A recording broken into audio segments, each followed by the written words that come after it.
Hello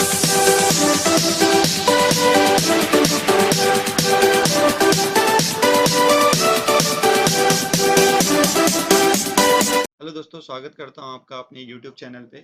क्लैडन series में हम लोग डिस्कस कर रहे थे nucleophilic substitution reactions at saturated carbon वाला चैप्टर। मेरी पिछली 2 वीडियोस में मैंने आपके साथ डिस्कस किया था SN1 और SN2 रिएक्शंस के बेसिक्स के बारे में। अगर आपने वो वीडियोस नहीं देखी हैं तो आप ये वीडियो जरूर देख लीजिए और उसका लिंक मैं डिस्क्रिप्शन में दे दूंगा। आज हम लोग सॉल्व करेंगे इससे रिलेटेड प्रॉब्लम्स जो क्लैडन में दी हुई हैं। और अगर आप नेट और गेट की प्रिपरेशन कर रहे हैं तो आप ये प्रॉब्लम्स ज़रूर सॉल्व करिए। इससे क्या होता है, आपका जितनी आप प्रैक्टिस करेंगे आप इजीली इन रिएक्शंस को समझ पाएंगे कि और आपकी जो अंडरस्टैंडिंग है वो बढ़ जाएगी SN1 और SN2 रिएक्शंस के लिए। तो चलिए शुरू करते हैं। SN1 और SN2 रिएक्शंस में हम लोगों ने देखा था कि क्या होता है, हमारे पास एक क्या रहता है, सबस्ट्रेट रहता है और यहाँ पे क्या रहता है, एक न्यूक्लियोफाइल रहता है और एक इम्पोर्टेंट रोल रहता है किसका, सॉल्वेंट का। और क्या फॉर्म होता है, प्रोडक्ट फॉर्म होता है। जो इस सबस्ट्रेट का जो स्ट्रक्चर है वो बहुत इंपॉर्टेंट रोल प्ले करता है कि रिएक्शन SN1 के थ्रू जाएगी और SN2 के थ्रू जाएगी। इसके बारे में अभी मैं आगे डिस्कस करूंगा। न्यूक्लियोफाइल के बारे में हम लोगों ने देखा था कि स्ट्रॉन्ग न्यूक्लियोफाइल और एक आता आपका weak nucleophile. Strong nucleophile generally favour करता है SN2 रिएक्शंस और वीक न्यूक्लियोफाइल फेवर करता है किसको, SN1 रिएक्शंस को। तो हम लोगों ने देखा था कि सॉल्वेंट का भी एक इम्पोर्टेंट रोल रहता है। सॉल्वेंट में हम लोगों ने देखा था कि अगर आपका सॉल्वेंट है पोलर एप्रोटिक सॉल्वेंट तो रिएक्शन किसके थ्रू जाती है, SN2 के थ्रू। अगर सॉल्वेंट आपका है पोलर प्रोटिक सॉल्वेंट है, पोलर प्रोटिक सॉल्वेंट, तो रिएक्शन किसके थ्रू जाती है, SN1 के थ्रू। तो ये सारी चीजें मैंने आपके साथ डिस्कस किया था। अब मैं आता हूँ सबस्ट्रेट के स्ट्रक्चर पे। सबस्ट्रेट का स्ट्रक्चर मैंने आपको बताया कि ये भी क्या करता है, इंपॉर्टेंट रोल प्ले करता है कि रिएक्शंस SN1 के थ्रू जाएगी या SN2 के थ्रू जाएगी। ये बहुत ही इंपॉर्टेंट फैक्टर रहता है और एक कई एग्जाम में पूछा जाता है। तो SN1 रिएक्शन में जनरली हम लोग क्या देखते हैं, जो इलेक्ट्रोफिलिक कार्बन है जिससे कि आपका ये जो लिविंग ग्रुप अटैच है, ये कार्बन क्या होना चाहिए, लीस्ट हिंडर्ड या लेस हिंडर्ड रहना चाहिए। क्योंकि हमारा क्या होता है, यहाँ पे न्यूक्लियोफाइल का अटैक होता है बैक साइड से, तो इजीली जहाँ पे न्यूक्लियोफाइल का अटैक होगा वो रिएक्शन उतनी किसके थ्रू जाएगी, SN2 रिएक्शंस के थ्रू जाएगी। और SN1 रिएक्शन में हम लोग जनरली क्या देखते हैं, SN1 रिएक्शन में हम लोग देखते हैं कार्बोकैटायन की स्टेबिलिटी की बात करते हैं। जितना ज्यादा स्टेबल कार्बोकैटायन फॉर्म होगा उतना ज्यादा रिएक्शन किसके थ्रू जाएगी, SN1 मैकेनिज्म के थ्रू जाएगी। तो ये सब हम लोगों ने डिस्कस किया था। आप देख सकते हैं यहाँ पे मिथाइल है, तो यहाँ पे रिएक्शन किसके थ्रू जा रही है, SN2 के थ्रू जा रही है। प्राइमरी हैलाइड में भी रिएक्शन किसके थ्रू जा रही है, SN2 के थ्रू जा रही है। सेकेंडरी हैलाइड्स में ये क्या हो जा रहा है, 50-50% केस पे आ जा रही है। टर्शियरी में क्या हो रहा है, रिएक्शंस किसके थ्रू जा रही है, SN1 के थ्रू जा रही है। There is no SN2। अब यहाँ पे एलाइलिक की बात करूं, आप एलाइलिक में जनरली आप सोचेंगे कि रिएक्शन किसके थ्रू जानी चाहिए। अब देखिए एलाइलिक की बात करते हैं, ये है आपका एलाइलिक हैलाइड। अगर आप यहाँ पे कार्बोकैटायन फॉर्म करेंगे तो ये प्राइमरी कार्बोकैटायन है। तो और यहाँ पे अगर SN2 की बात करेंगे तो यहाँ पे क्या होना चाहिए, न्यूक्लियोफाइल यहाँ पे इजीली अटैक कर सकता है क्योंकि ये क्या है, प्राइमरी सेंटर है। तो होता क्या है दोस्तों, यहाँ पे क्या होता है, जो कार्बोकैटायन फॉर्म हुआ है ये क्या होता है, आपका रेजोनेंस के थ्रू क्या हो सकता है, स्टेबलाइज हो सकता है इस तरह से।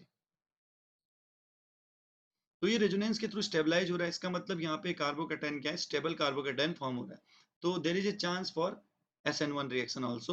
तो यहाँ पे ये रिएक्शन किसके थ्रू भी जा सकती है, SN1 के थ्रू भी जा सकती है। और SN2 रिएक्शंस में आप देख सकते हैं यहाँ पे क्या हो रहा है, ये क्या है, 1 डिग्री है।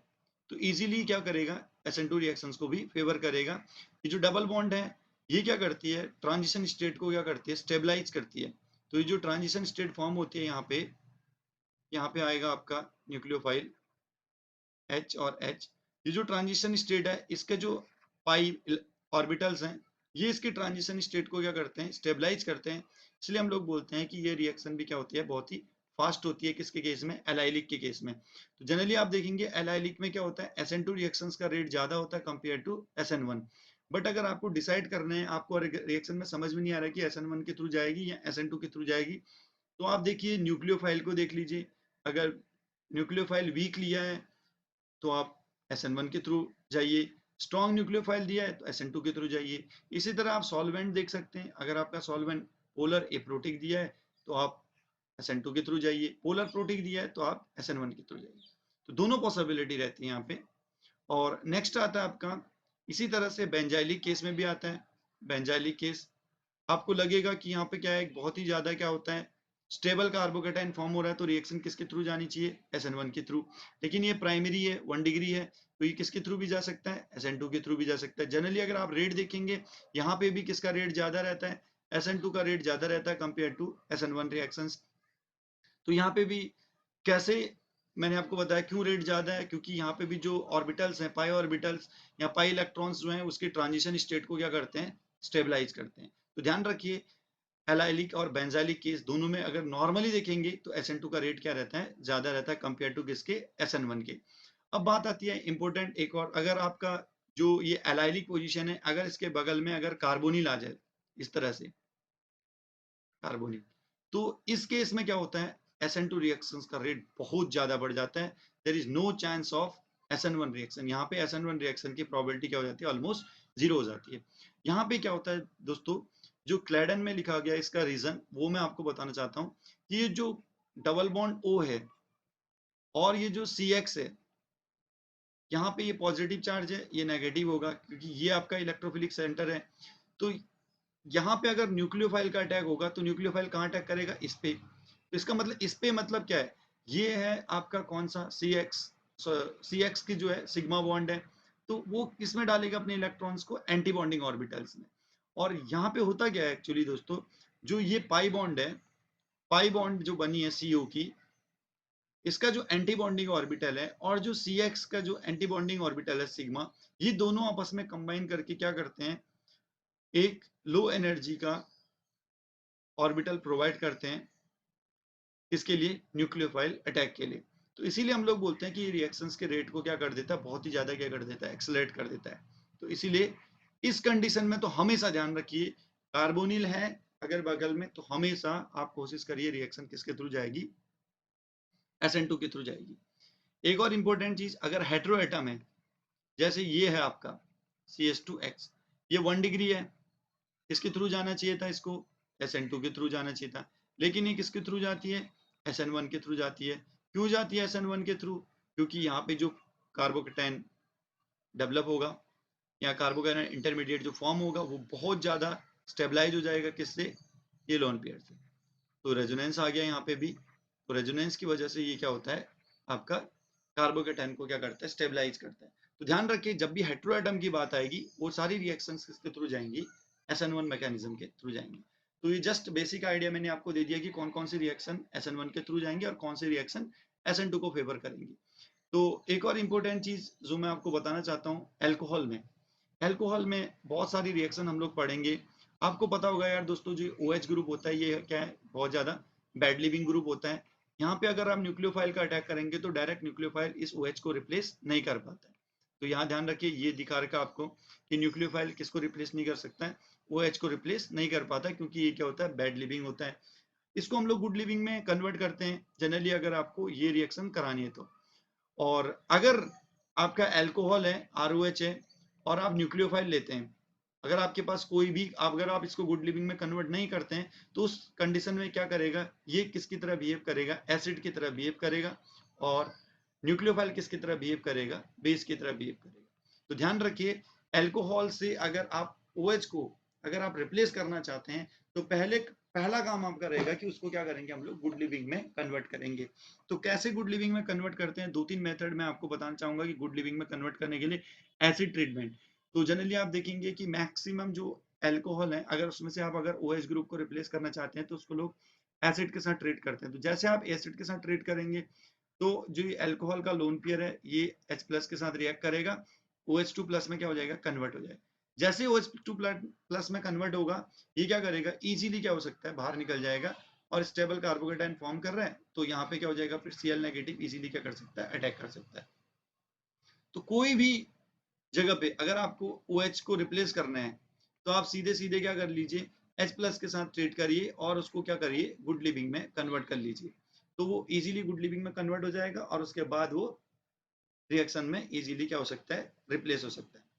नेक्स्ट आता है आपका एक तरीका आपका एसिड ट्रीटमेंट है। जैसे हम लोगों ने जनरली ये रिएक्शन पढ़ते हैं आपका CH3, अगर आप कोई रिएक्शन दूं CH3 CH2OH प्लस PbR3 ये रिएक्शन कैसे होगी? तो इस रिएक्शन में भी हम लोग पहले स्टेप में क्या करते हैं, देखिए O का लोन पेयर PbR3 के इस फॉस्फोरस पे अटैक करता है और Br नेगेटिव यहाँ से बाहर निकलता है। तो एक इस तरह का मॉलिक्यूल फॉर्म होता है इसमें CH3 CH2O PbR2। Next step में क्या होता है, जो Br नेगेटिव पहले स्टेप में बाहर निकला था वो यहाँ पे अटैक करेगा और इस मॉलिक्यूल को यहाँ पे रिप्लेस करेगा। तो इस तरह से हो रहा है बैक साइड अटैक। तो ये फॉर्म हो गया आपका CH3 CH2 Br। Alkyl halide form हो गया, किसको रिप्लेस किया, OH को, लेकिन डायरेक्ट रिप्लेसमेंट नहीं हुआ है। ओके, पहले हम लोग क्या कर रहे हैं, हमेशा गुड लिविंग में कन्वर्ट कर रहे हैं। इसके लिए आपने देखा होगा एक इंपॉर्टेंट रिएक्शन आती है जो अक्सर, ये बहुत इंपॉर्टेंट रिएक्शन है जो अक्सर आपके नेट और गेट के एग्जाम में पूछी जाती है। ये रिएक्शन है मेट्सुनाबो रिएक्शन। इसमें क्या होता है, आपका अल्कोहल है, न्यूक्लियोफाइल है। आपको लगेगा सिंपली ये न्यूक्लियोफाइल रिप्लेस करता है इस OH को, लेकिन ये इसकी मैकेनिज्म बहुत इंपॉर्टेंट है। तो इसमें जो रिएजेंट है ये बहुत ही खास रिएजेंट है, ये जरूर आप नोट कर लीजिए। PPS3 plus dead diethyl azo dicarboxylate, ये जो डेड है इसकी रिएक्शन कराते हैं। तो इससे क्या होता है, सिंपली OH क्या हो गया आपका, रिप्लेस हो गया है। OH को हम लोगों ने क्या कर लिया है, रिप्लेस कर लिया है। ये सिंपल रिएक्शन अगर आप देखोगे तो इस तरह से हो गई, ये OH आ गया, यहाँ पे न्यूक्लियोफाइल का क्या हो गया, अटैक हुआ, इस तरह से हुआ। लेकिन ये रिएक्शन कैसे चलती है उसके बारे में मैं आपको दिखाता हूँ। देखिए स्टेप वन में क्या होता है, यहाँ पे मैंने आपको बताया कि हम लोग रिएजेंट क्या क्या लेते हैं। PPS3, यहाँ पे एक लोन पेयर है, और डेड में आपको पता है कि ये डेड का फॉर्मूला है COOET, और यहाँ पे भी आ गया आपका COOET। तो ये लोन पेयर इसके एंटी बॉन्डिंग में अटैक करेगा और ये बॉन्ड यहाँ शिफ्ट हो जाएगी। तो ये आ गया NPPS3 पॉजिटिव COOET, उसके बाद आ गया सिंगल बॉन्ड N नेगेटिव, और ये आ गया आपका COOET। सेकेंड स्टेप में क्या करता है, ये नेगेटिव चार्ज अल्कोहल से क्या करता है, अभी मैंने आपको बताया था अल्कोहल के बगल में अगर आप न्यूक्लियोफाइल किसी को भी रखेंगे तो अगर आप कुछ नहीं कर रहे हैं तो ये किसकी तरह बिहेव करेगा, बेस की तरह, और ये किसकी तरह बिहेव करेगा, एसिड के। तो यहाँ से अल्कोहल से H निकलेगा और ये गया, तो ये बन गया आपका RO नेगेटिव, और यहाँ पे आ गया NH। तो ये अगला स्टेप। तो देखिए RO नेगेटिव बनने के बाद क्या करता है, ये क्या करता है, इस PPS3 पे अटैक करता है। तो PPS3 पे अटैक करके ये बना, और इसके साथ जो लिविंग मॉलिक्यूल है ये है। अब जब PPS3 मॉलिक्यूल बन गया, ये जो O के साथ अटैच हो गया, तो अब आपको पता है कि ये किस में कन्वर्ट हो गया, गुड लिविंग ग्रुप में कन्वर्ट हो गया ये। तो अब हम क्या कर सकते हैं, न्यूक्लियोफाइल का अटैक इजीली करा सकते हैं। तो अटैक कराने से पहले हम लोग न्यूक्लियोफाइल को और भी स्ट्रॉन्ग कर लेते हैं। ये न्यूक्लियोफाइल से हम लोग क्या करते हैं, ये क्या करेगा, H+ को निकालते हैं, तो न्यूक्लियोफाइल किस फॉर्म में आ जाता है, नेगेटिव फॉर्म में। ये नेगेटिव क्या करता है, इजीली यहाँ पे अटैक करता है और ये इस मॉलिक्यूल को पूरा का पूरा क्या कर देता है, बाहर निकालता है। ओवरऑल रिएक्शन आप देखेंगे तो किसके थ्रू हो रही है, SN2 प्रोडक्ट बन रहा है यहाँ पे। ये एक इंपॉर्टेंट रिएक्शन, इंपॉर्टेंट चीज होती है मित्सुनाबो रिएक्शंस की, जो ओवरऑल प्रोडक्ट होता है वो क्या है, SN2 है। और इसके बाई प्रोडक्ट जो बन रहे हैं वो स्टेबल बाई प्रोडक्ट बन रहे हैं। क्यों, क्योंकि यहाँ पे देखिए N डबल बॉन्ड N टूट के क्या बन गया, यहाँ पे NH आ गया, और यहाँ पे भी क्या आ गया, NH। स्टेबल बॉन्ड बन गई 2 सिग्मा बॉन्ड। और यहाँ पे भी एक और मॉलिक्यूल जो बन रहा है फॉस्फीन ऑक्साइड, ये भी क्या होता है, बहुत ही स्टेबल होता है। इसीलिए हम लोग बोलते हैं कि ये रिएक्शन क्या है, ये बहुत ही इंपॉर्टेंट रिएक्शन हो जाती है अगर आप नेट और गेट के एग्जाम में बैठते हैं तो। नेक्स्ट आता है आपका एक और तरीका जिससे हम लोग क्या करते हैं, इस अल्कोहल मॉलिक्यूल को क्या करते हैं, गुड लिविंग में कन्वर्ट करते हैं। उससे पहले हम लोग एक और रिएक्शन देख रहे थे। ये आपका अल्कोहल है R, ये आ गया इस तरह से, ये अल्कोहल दिया हुआ है OH plus HO P double bond O PH, यहाँ पे दिया है PPS3, और ये आ गया डेड। आपको पता है इन दोनों को देखते ही बता देना है कि ये रिएक्शन क्या है, मित्सुनाबो रिएक्शन है। यहाँ पे क्या होता है, रिएक्शन SN2 के थ्रू जाती है, ये इंपॉर्टेंट चीज है। और जो प्रोडक्ट बनेगा वो क्या बनेगा, सिंपली इसका अटैक होगा नेगेटिव का, ये OH को रिप्लेस करेगा यहाँ से। तो प्रोडक्ट क्या फॉर्म होगा, RC। ये क्या था, अबव द प्लेन था तो उसको जस्ट बिलो द प्लेन रख दीजिए, बाकी सारा काम आप सेम कर लीजिए। OC डबल बॉन्ड OPH, ये आपका क्या बन गया, प्रोडक्ट बन गया। और एक और तरीका, अगर आपको जैसे जनरली अगर आप अल्कोहल में जो OH है उसको अगर आप गुड लिविंग में कन्वर्ट करना चाहते हैं तो आपका एक इंपॉर्टेंट होता है टॉसाइल क्लोराइड और मेसाइल क्लोराइड।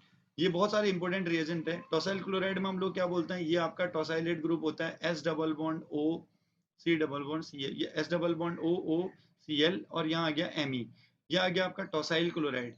टॉसाइल क्लोराइड में अगर आप अल्कोहल की रिएक्शन कराएंगे तो ये अल्कोहल इस तरह से रिएक्ट करेगा, ये ऊपर जाएगा, फिर से वापस आएगा और ये Cl को वापस हटाएगा। तो इस तरह से फॉर्म होता है मॉलिक्यूल। तो ध्यान रखिए, जो टॉसाइल क्लोराइड में हम लोग कन्वर्ट करते हैं, ये पूरा का पूरा यहाँ पे किस तरह से मॉलिक्यूल फॉर्म होगा टॉसाइल क्लोराइड के बाद, ये इस तरह का मॉलिक्यूल फॉर्म होगा, Me, H double bond O, यहाँ पे आ गया H+, उसके बाद आ गया आपका एल्कोहल R है मान लीजिए।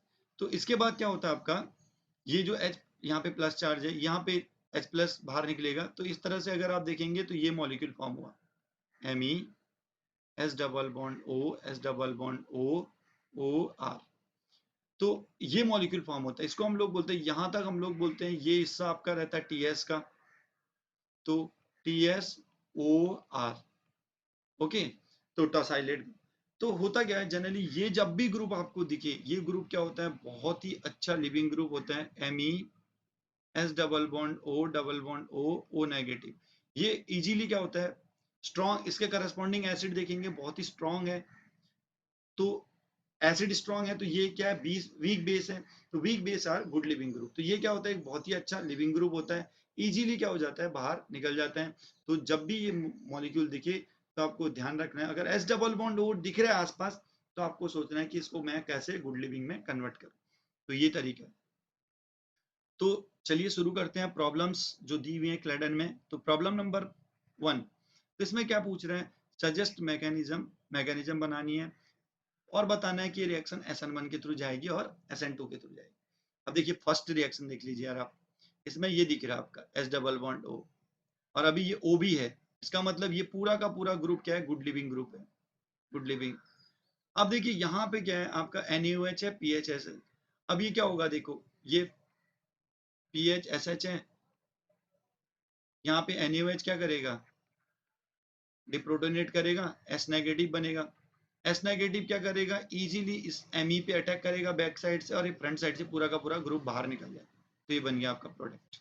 तो ये रिएक्शन यहाँ क्या हो रहा है, आप देखिए बैक साइड से अटैक हो रहा है, पूरा का पूरा ग्रुप बाहर निकल रहा है। तो ये रिएक्शन किसके थ्रू जा रही है, SN2 के थ्रू। अब देखिए दूसरी रिएक्शन ये, अब देखिए इन्होंने क्या दे दिया, यहाँ पे टॉसाइलेट देने की जगह यहाँ एसिड दे दिया इसका। अब अगर आपको पता है यार, अगर हम अल्कोहल में एसिड के साथ रिएक्ट कराते हैं तो क्या होता है, सबसे पहले स्टेप में क्या होगा, ये प्रोटोनेट होगा। अब ये प्रोटोनेट हो रहा है और यहाँ पे कार्बोकेटाइन बनने की पॉसिबिलिटी है, वो भी 3 डिग्री। तो इजीली क्या करेगा, ये 3 डिग्री कार्बोकेटाइन फॉर्म करेगा, और इसका जो सेकंड मॉलिक्यूल आएगा और वो किसकी तरह बिहेव करेगा, न्यूक्लियोफाइल की तरह, वो न्यूक्लियोफाइल की तरह अटैक करेगा और ये प्रोडक्ट फॉर्म करेगा। तो ये रिएक्शन किसके थ्रू गई, SN1 मैकेनिज्म के थ्रू। अब आती है बात सेकेंड प्रॉब्लम पे। सेकेंड प्रॉब्लम में पूछ रहा है कि order of reactivity towards the nucleophile sodium azide. आपका इन सारी रिएक्शंस को हम लोगों ने कराना है सोडियम एजाइड के साथ, NaN3 नेगेटिव। तो आपको बताओ यार, NaN3 नेगेटिव किस तरह से रिएक्ट करेगा, SN2 मैकेनिज्म के थ्रू जाना जाएगा। तो SN2 रिएक्शन अगर जा रही है, तो अगर आप इन सब में देखेंगे, ये आपका, मैं इसको नंबर दे देता हूँ पहले, ये इसको पहला नंबर, ये 2, ये तीसरा, ये चौथा, ये पांचवा। ये कितना डिग्री है, ये 2 डिग्री है। ये कितना है, ये समझ लीजिए, बहुत ही इंपॉर्टेंट चीज मैंने अभी आपको बताया था, क्या है, कार्बोनिल के एडजेसेंट पे Br है। तो ये तो इसका रेट तो आप पहले ही लिख लीजिए, इन सब में सबसे ज्यादा 4th आ गया। उसके बाद ये आता है, ये 1 डिग्री है, ये भी 1 डिग्री है, और ये क्या है आपका मिथाइल है। तो सेकंड में किसका नंबर आएगा, मिथाइल का, ये आ गया सेकंड। उसके बाद थर्ड में आएगा 1 डिग्री वालों का नंबर। 1 डिग्री में ये इसके देखेंगे बीटा पोजीशन पे कुछ भी नहीं है, तो ये आ गया पहला। उसके बाद अब इसको रखूं या इसको, 2 डिग्री और ये क्या 1 डिग्री, लेकिन 1 डिग्री के एडजेसेंट पे क्या लग दिया, इन्होंने बहुत ज्यादा हिंड्रेंस दे दिया, तो इसका रेट क्या हो जाता है, बहुत ही ज्यादा कम हो जाता है। तो फिर आएगा आपका इसका नंबर 2 डिग्री का, लास्ट वाले का, फिफ्थ वाले का, उसके बाद आ जाएगा आपका थर्ड नंबर। तो ये उसका ऑर्डर आ जाएगा। अब इसको रिएक्शन को देखिए आप कभी भी रिएक्शन को देखिए, फिर सोचिए किस तरह से इसकी मैकेनिज्म जाएगी और क्या है। जैसे हेलाइड जब भी दिखे तो आपको पता होना चाहिए यार, या इधर SN1 और SN2, ये सारी रिएक्शंस के बारे में सोचना है। हेट्रो एटम भी है, तो यहाँ पे अगर आपका क्या है, हेट्रो एटम दिया हुआ है, देखिए हेट्रो एटम दिया है, तो हेट्रो एटम में हमें पता है कि रिएक्शन क्या होगी, ये इस तरह से प्रोसीड होगी। तो यहाँ पे क्या हुआ, जो कार्बोकेटाइन जनरेट हुआ था वो स्टेबलाइज हो गया ऑक्सीजन से, तो ये आ गया पॉजिटिव, या गया Cl। तो आप देख सकते हैं यहाँ पे जो कार्बोकेटायन जनरेट हुआ था वो स्टेबलाइज हो गया ऑक्सीजन के लोन पेयर से। अब क्या करेगा, MeOH इजीली क्या करेगा, देखिए इस पे अटैक करेगा, ये इलेक्ट्रॉन यहाँ शिफ्ट होगा, तो बन गया आपका प्रोडक्ट। तो ये था दोस्तों प्रोडक्ट Me। लास्ट स्टेप में इसको डिप्रोटोनेट कर लेंगे तो प्रोडक्ट फॉर्म हो जाएगा। अब देखिए ये रिएक्शन है, जैसे यहाँ पे अगर आप रिएक्शन देखेंगे तो ये रिएक्शन है यार, अगर आप HCl है, एसिड है, तो एसिड क्या करेगा, देखिए यहाँ पे सिग्मा बॉन्ड है, लोन पेयर है, और क्या कर सकते हैं। सबसे अगर आप मैं बोलूंगा इसमें हाई एनर्जी पे कौन है, लोन पेयर होंगे। लोन पेयर इजीली किसके साथ रिएक्ट करेंगे, H+ के साथ। अब ये H+ के साथ रिएक्ट कर गया, ये आ गया। अब अगर आप सोचेंगे कि पहले मैं रिंग ओपन कर लूं फिर उसके बाद रिएक्शन कराऊंगा, तो रिंग ओपन करेंगे तो दो पॉसिबिलिटी, यहाँ से ओपन करेंगे तो 1 डिग्री बनेगा, यहाँ से ओपन करेंगे तो 2 डिग्री बनेगा।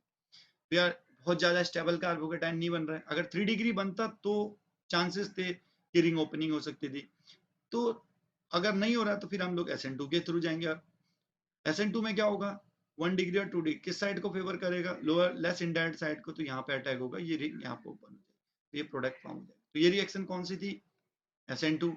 ये रिएक्शन कौन सी थी, SN1।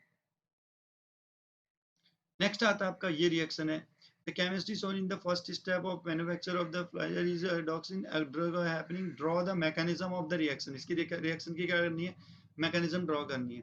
तो अब मैकेनिज्म ड्रॉ करते हैं, देखिए रिएक्शन को देख के आपको समझ में आ गया होगा कि मैकेनिज्म किस तरह से ड्रॉ करनी है। पहले आप देखिए ये आपका क्या है, OH है, ये OH है, ये K2CO3 का जो सॉल्यूशन होगा, K2CO3 किस किस से मिलके बना है, KOH और H2CO3। बताइए कैसा होगा, ये बेसिक होगा, क्योंकि KOH क्या है, स्ट्रॉन्ग बेस है, और ये वीक एसिड है। स्ट्रॉन्ग बेस और वीक एसिड का जो सॉल्यूशन होगा क्या होगा, बेसिक नेचर का होगा। इतना बेसिक है कि ये क्या करेगा, यहाँ से इसको डिप्रोटोनेट करने के लिए क्या है, सफिशिएंट है। तो यहाँ से क्या होगा, डिप्रोटोनेशन होगा फर्स्ट स्टेप, तो नेगेटिव बनेगा। उसके बाद अटैक होगा इस पे Br, इस तरह से Br, C double bond O, O, Me। तो पहले किस पे करूं, मैं तो इस पे करना चाहूंगा अटैक इधर वाले पे, क्योंकि यहाँ पे क्या है, कार्बोनिल के एडजेसेंट पे है, तो ये बाहर निकलेगा। तो इस तरह से आप बना लीजिए O, फिर ये आ गया C double bond O, Me, यहाँ पे आ गया CH2Br, और यहाँ आ गया OH। फिर से आप डिप्रोटोनेट कराएंगे, ये नेगेटिव, ये बाहर निकल जाएगा। तो इस तरह से क्या हो जाएगा, एक प्रोडक्ट यहाँ पे A फॉर्म हो गया। A के बाद आपका काम क्या है, KOH और H2O, basic hydrolysis. Basic hydrolysis में ये जो एस्टर है वो किस में कन्वर्ट हो जाएगा, आपका एसिड पार्ट में कन्वर्ट हो जाएगा। तो ये था ये प्रॉब्लम। नेक्स्ट आप देखेंगे ये रिएक्शन, ये तो बहुत ही सिंपल मैकेनिज्म है। अब इसमें क्या होता है, देखिए सिंपल है बहुत मैकेनिज्म। तो इसमें क्या है, OH है, OH को हम लोग पता है कि हमें ये बेड लिविंग ग्रुप है, तो जब भी बेड लिविंग ग्रुप है तो SOCl2 के साथ किस तरह से रिएक्शन चलती है, सॉरी SOCl2 है, Cl एंड Cl। तो ये रिएक्शन ऐसे चलती है, देखिए ये ऊपर जाएगा, वापस आएगा, और ये Cl क्या होगा, बाहर निकलेगा। तो इस तरह से आ जाएगा OH positive, H double bond O, Cl। Next step में क्या होगा, Cl नेगेटिव बाहर आए से अटैक करेगा यहाँ पे, और ये पूरा का पूरा बाहर निकल जाएगा। तो आप देखेंगे यहाँ पे Cl का अटैक इस तरह से हुआ, SN2 अटैक। फिर से आपका आ गया NaCN in presence of DMSO। तो यहाँ पे क्या होगा, Cn नेगेटिव अटैक करेगा, इजीली यहाँ पे अटैक करेगा बैक साइड से, और ये क्या हो जाएगा, Cl नेगेटिव बाहर निकल जाएगा, क्योंकि हमें पता है कि Cl क्या है, बहुत ही अच्छा लिविंग ग्रुप है, इजीली क्या होगा, बाहर निकल जाएगा। अब आते हैं नेक्स्ट रिएक्शन पे। अब 12th क्वेश्चन आ गया, बीच में मैंने कुछ जो इजी क्वेश्चन है उसको स्किप किया है, और भी क्वेश्चन है, देखेंगे कौन कौन से।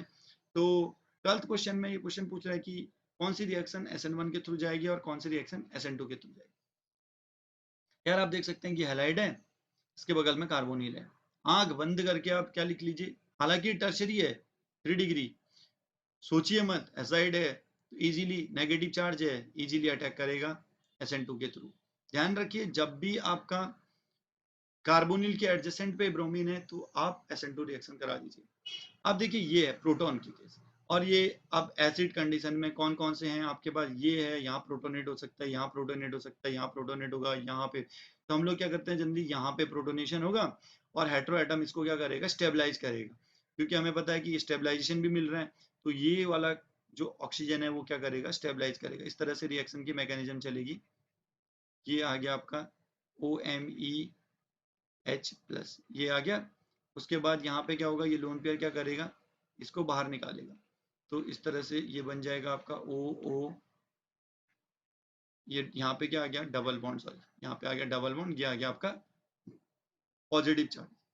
उसके बाद क्या होगा आपका, ये जो OH है लोन पेयर यहाँ पे से अटैक करेंगे यहाँ, और ये बॉन्ड ओपन हो जाएगी, और क्या हमारा क्या हो जाएगा, प्रोडक्ट फॉर्म हो जाएगा। नेक्स्ट रिएक्शन आती है ये सी। तो ये रिएक्शन किसके थ्रू गई, SN1 के थ्रू, क्योंकि हेटेरो एटम था, हेटेरो एटम ने कार्बोकेटाइन को क्या किया, स्टेबलाइज किया। तो ये रिएक्शन किसके थ्रू गई हमारी, SN1 मैकेनिज्म के थ्रू। अब आती है यार दोस्तों ये वाली बात, आपने देखा होगा जब भी इपॉक्साइड की बात आती है, इपॉक्साइड में क्या होता है, अगर एसिड की प्रेजेंस में ट्रीट करेंगे तो पहला काम क्या होगा, एसिड यहाँ पे H+ रिएक्ट करेगा, उसके बाद रिंग ओपनिंग होगी। रिंग ओपनिंग कहाँ साइड को होगी, जहाँ साइड को स्टेबल कार्बोकेटाइन फॉर्म होगा। तो यहाँ अगर आप ओपन करेंगे तो यहाँ क्या होगा आपका 3 डिग्री कार्बोकेटाइन फॉर्म होगा। अगर यहाँ से ओपन करेंगे तो यहाँ 2 डिग्री कार्बोकेटाइन, यहाँ पे क्या होगा 2 डिग्री कार्बोकेटाइन फॉर्म होगा। तो 2 डिग्री कार्बोकेटाइन क्या होगा, लेस स्टेबल होगा, तो यहाँ से ओपन होगा। तो यहाँ से ओपन होगा तो ये तो इस साइड आ गया। तो ये जो नेक्स्ट स्टेप में जो ये है आपका, ये अल्कोहल मॉलिक्यूल यहाँ पे अटैक करेगा। तो ये था। अगर ये एसिडिक कंडीशन नहीं होगी तो ये SN2 का अटैक होगा। यहाँ पे देखिए इसने क्या कर दिया, न्यूक्लियोफाइल की स्ट्रेंथ बढ़ा दी, नेगेटिव कर दिया। तो ये नेगेटिव इजीली यहाँ से अटैक करेगा और रिंग ओपनिंग कर देगा इस तरह से। तो रिएक्शन कौन सी है आपकी, SN2 रिएक्शन, और ये कौन सी थी आपकी, SN1 रिएक्शन। ये रिएक्शन है, इसमें तो सिंपली आपको पता होगा LiAlH4 में जो H होगा वो किस फॉर्म में रहेगा, नेगेटिव। क्या आ गया Al ऐसे करके H नेगेटिव है। ये H नेगेटिव क्या करेगा, H नेगेटिव यहाँ पे अटैक करेगा, तो ये यहाँ पे शिफ्ट होंगे, वापस आएंगे, ये S नेगेटिव बन जाएगा। ये S नेगेटिव क्या करेगा, इमीडिएटली यहाँ पे रिएक्ट करेगा और इस Cl को क्या कर देगा, बाहर निकाल देगा। तो ये प्रोडक्ट फॉर्म हो जाएगा। इसी तरह से अगर यहाँ पे देखेंगे बेसिक है कंडीशन, बेसिक कंडीशन में ये क्या करेगा, इसको डिप्रोटोनेट करेगा। डिप्रोटोनेट करने के बाद इसके पास दो चांस है, यहाँ पे भी अटैक कर सकता है और यहाँ पे भी अटैक कर सकता है। अगर यहाँ पे अटैक करेगा तो 7 मेंबर्ड रिंग बनेगी, और यहाँ पे अटैक करेगा तो 6 मेंबर्ड रिंग बनेगी। 6 मेंबर्ड रिंग क्या होती है, ज्यादा स्टेबल होती है किसके कंपैरिजन में, 7 मेंबर्ड के। इसीलिए हम लोग कहाँ पे अटैक कराते हैं, इसका 6 मेंबर्ड पे अटैक। नेक्स्ट क्वेश्चन ये है आपका, ये क्वेश्चन आप इजीली सॉल्व कर सकते हैं। ये है लोन पेयर, तो यहाँ से अटैक कराओगे तो इस तरह से अटैक हो जाएगा। तो यहाँ पे स्टीरियो का थोड़ा ध्यान रखना है। और KOH ये प्रोटॉन, सॉरी KOH बेस है, ये एसिड है। तो यहाँ पे क्या होगा, SH नेगेटिव बनेगा। और हमें पता है OTS क्या होता है, गुड लिविंग होता है। यहाँ पे अटैक करेगा, OTS बाहर निकल गया, तो ये आ गया एसिड। फिर ये S का लोन पेयर यहाँ दूसरे वाले सेंटर पे अटैक करेगा और रिंग क्या हो जाएगी, क्लोज हो जाएगी। तो इस तरह से अगली रिएक्शन है, ये C डबल बॉन्ड O है, ये Cl है, ZnCl2 लुईस एसिड का काम करेगा। ये इससे भी कपल हो सकता है, और दूसरी तरीके से हम लोग मैकेनिज्म इस तरह से भी दिखाते हैं इसकी, ZnCl2 के साथ कपल करके क्या जाएगा, C डबल बॉन्ड O, यहाँ पे ट्रिपल बॉन्ड हो जाएगा, पॉजिटिव चार्ज आ गया। उसके बाद तो आप देखिए इसके बाद की जो रिएक्शंस है वो पूरी आसानी के साथ आप कर सकते हैं। ये आ गया, इसका लोन पेयर यहाँ अटैक कराएंगे, ये रिंग आ जाएगी। तो इस तरह से आप आगे बढ़ाइए रिएक्शन को। और लास्ट में क्या होगा, Cl नेगेटिव यहाँ से अटैक करेगा, ये रिंग क्या हो जाएगी, यहाँ से ओपन हो जाएगी। तो इस तरह से रिंग ओपन हो गई। तो आगे की रिएक्शन आप देख लीजिए किस तरह से करनी है। और यहाँ पे फिर Cl नेगेटिव है तो इजीली ये क्या हो जाएगा, SN2 रिएक्शन में जाएगा, ये इजीली अटैक कर जाएगा। यहाँ पे एक इंपॉर्टेंट चीज दे रखी है, देखिए एक चीज, ये MECO2K क्या है, ये क्या है, एक वीक न्यूक्लियोफाइल है, क्योंकि इसका जो नेगेटिव चार्ज है ना वो कॉन्जुगेशन में है। और यहाँ पे क्या कर रहा है, कैटालिस्ट लिया है सोडियम आयोडाइड। क्या करेगा सोडियम आयोडाइड, पहले स्टेप में क्या होगा दोस्तों, ये Cl में कन्वर्ट होगा, ये जरूर ध्यान रखिएगा। तो जो जो चीजें दी है ना उसका कोई ना कोई रोल है। ये कैटालिस्ट में जो I दिया हुआ है वो पहले Cl को किस में कन्वर्ट करेगा, I में कन्वर्ट करेगा, उसके बाद अटैक होगा किसका, CO नेगेटिव का। क्योंकि ये क्या था, वीक न्यूक्लियोफाइल था, इस तरह से था ना, देखिए वीक न्यूक्लियोफाइल, क्योंकि इसका नेगेटिव चार्ज क्या था, कॉन्जुगेशन में था। तो इसलिए पहले हम लोगों ने क्या किया, इसको और भी ज्यादा अच्छे लिविंग ग्रुप में कन्वर्ट किया। उसके बाद हम लोगों ने क्या कराई, SN2 रिएक्शंस कराई। तो ये था दोस्तों आपका जो हम लोगों ने प्रॉब्लम देखी। ये था दोस्तों अपना आपका SN2 और SN2। तो ये था दोस्तों आपकी SN1 और SN2 से रिलेटेड प्रॉब्लम्स हम लोगों ने सॉल्व की। और क्लैडन की ऑलमोस्ट सारी प्रॉब्लम को मैंने टच किया है। अगर कुछ बार प्रॉब्लम छूट गई है तो आप सॉल्व करिए, अगर आपसे सॉल्व नहीं हो पा रही है तो आप मुझे भेज सकते हैं। तो मिलते हैं अगली वीडियो में, तब तक के लिए बाय बाय।